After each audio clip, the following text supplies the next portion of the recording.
Donc avant de commencer le nouveau chapitre, on va faire, alors je pense que vous l'avez fait peut-être plus ou moins avec Monsieur Simier déjà, la correction d'un des exercices sur les pointeurs du TD. Puis, juste pour vous montrer pourquoi en fait on utilise des pointeurs et surtout un malloc dans la fonction.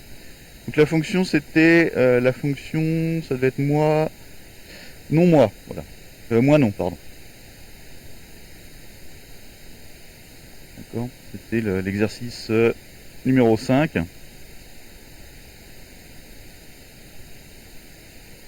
Donc ici on vous demandait de coder une fonction qui s'appelait moi non, qui retournait un pointeur sur une chaîne de caractères allouée dynamiquement et qui contiendra le nom du mois dont le numéro est passé en paramètre.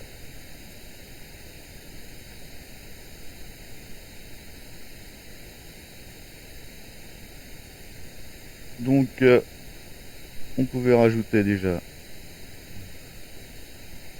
header file, functions,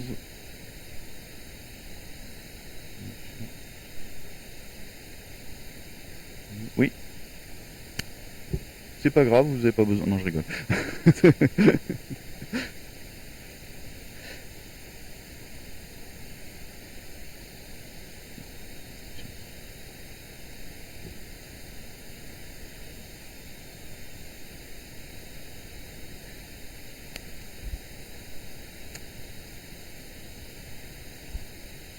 Donc la fonction s'appelle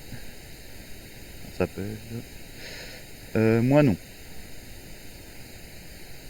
Donc on vous dit qu'elle retourne une chaîne de caractères, on fait donc char étoile, moi non, oui, ok.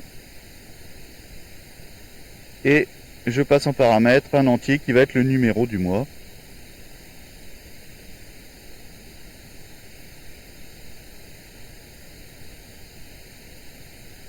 Donc ça, je pense que vous avez fait comme ça déjà normalement. Hein, ça, vous l'avez déjà, il n'y a pas de souci. Donc ça, c'est dans le point H. Dans le point C, la même chose, évidemment, mais avec le code. Et puis, vous avez dû déclarer quelque chose qui ressemble peut-être à ça. Faire un tableau de chaîne de caractères. Moi, j'appelle tab moi. Qui est initialisé directement avec les noms des mois. Ça, c'est une solution.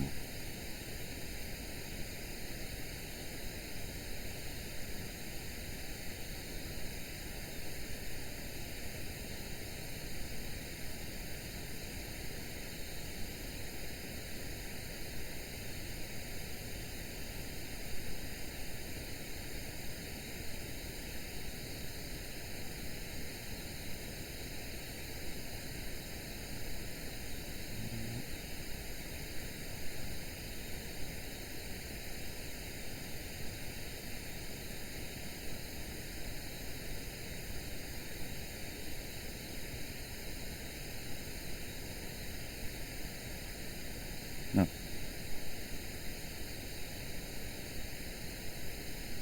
C'est un truc qui ressemble à ça.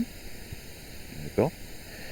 On vous a dit que normalement, dès l'instant où vous avez une fonction qui retourne quelque chose, la première instruction c'est une variable du type retourner. Donc moi, je vais retourner quoi? Je vais retourner le mois par exemple.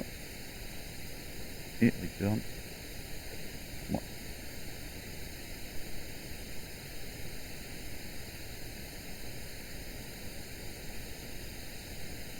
Donc, par défaut, mon mois, je vais le mettre nul. Donc ici, j'introduis une constante particulière qui s'appelle nul, qui, comme son nom l'indique, signifie, en fait, ça vaut rien. D'accord. Pourquoi je fais ça? Parce que on est d'accord que dans ce que j'ai, moi, il faudrait que je regarde si mon numéro de mois, il est compris entre 1 et 12. D'accord. Parce que si j'ai un petit malin qui me dit je veux le 14e mois, eh ben, faut que je lui retourne effectivement qu'il y a un souci. D'accord. Donc je regarde si le numéro du mois est bien dans les bornes imposées. À ce moment-là, je peux dire que mon mois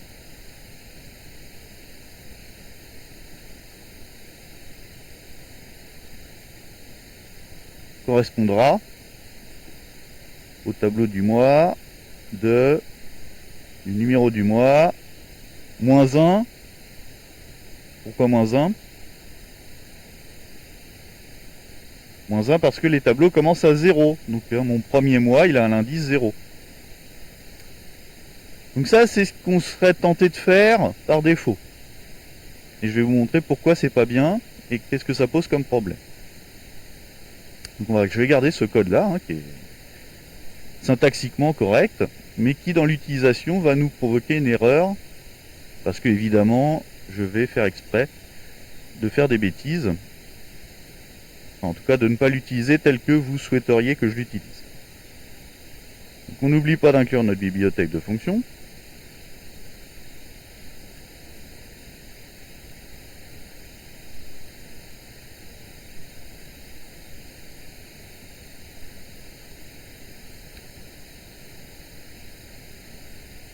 Ma fonction s'appelle non.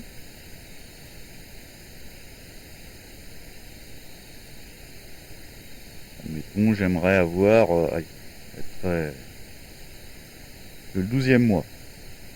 D'accord. Là après je fais un printf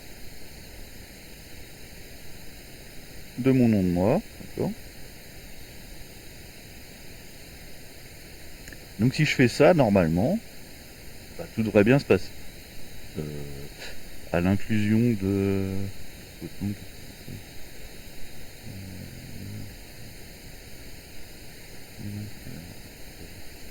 J'ai peut-être oublié des...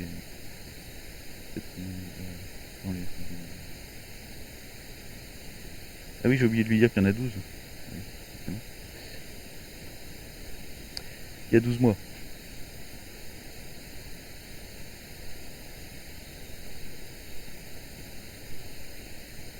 Ce n'est pas nul. Ouais, parce que j'ai pas un bibliothèque.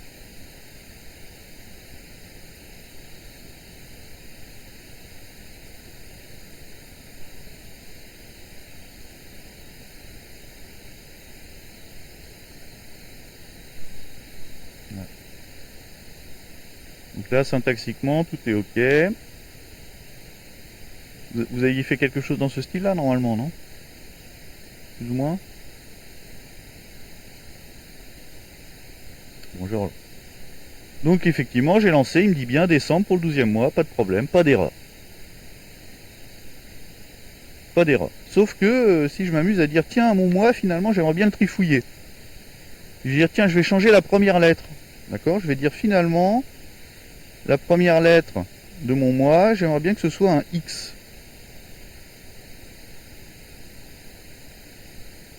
Et puis je vais rafficher mon mois.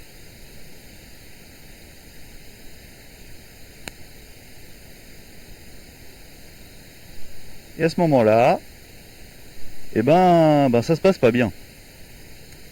Il me fait l'erreur classique que vous retrouverez toute votre vie, segmentation fault, c'est-à-dire violation d'accès à la mémoire. Pourquoi? Parce que le problème, c'est que quand je dis, c'est pas tellement mon tableau là qui pose problème, hein, c'est le fait que je lui dise, au fait, le pointeur que je te renvoie, il est sur ces chaînes-là. Or, ces chaînes-là, comme je les ai déclarées comme ça, elles sont statiques, c'est-à-dire que je ne peux pas les changer.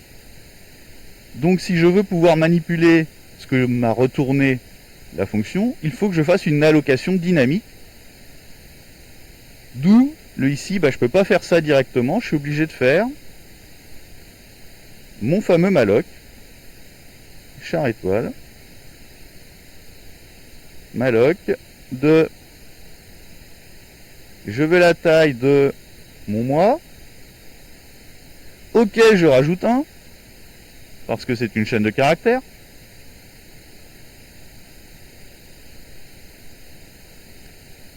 Et après, je vais être obligé d'utiliser la fonction qui me permet de copier une chaîne dans une autre, à savoir strcpy. Et je lui copie la chaîne qui se trouve dans le tableau.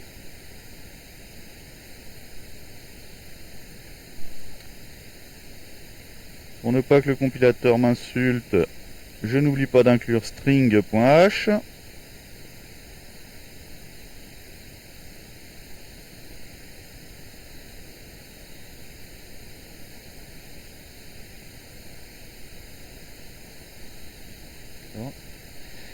Et cette fois-ci, bah, au miracle, si je le lance, effectivement, bah, il m'a bien changé ma lettre.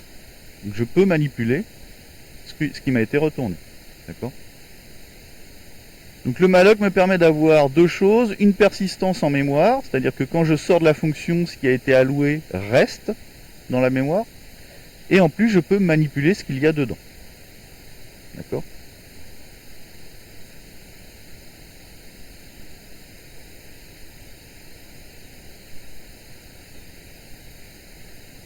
Donc généralement, toutes les fonctions qui vous retournent un char étoile ont fait un malloc dans la fonction.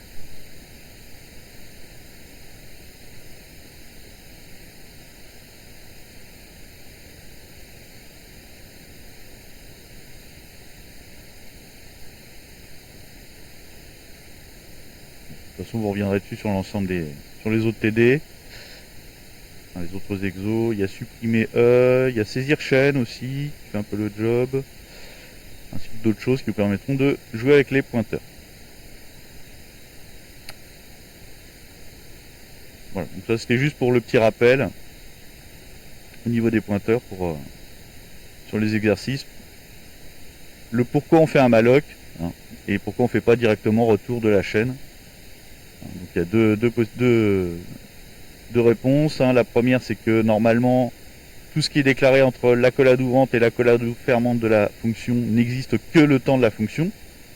D'accord ? Alors, quand on sort, la zone mémoire existe encore, mais elle peut être réutilisée. Donc du coup, c'est dangereux de retourner directement la variable. Et puis, malloc me permet aussi, du coup, de faire une persistance et de pouvoir aller manipuler là où j'ai fait le malloc. Donc ça, c'était pour le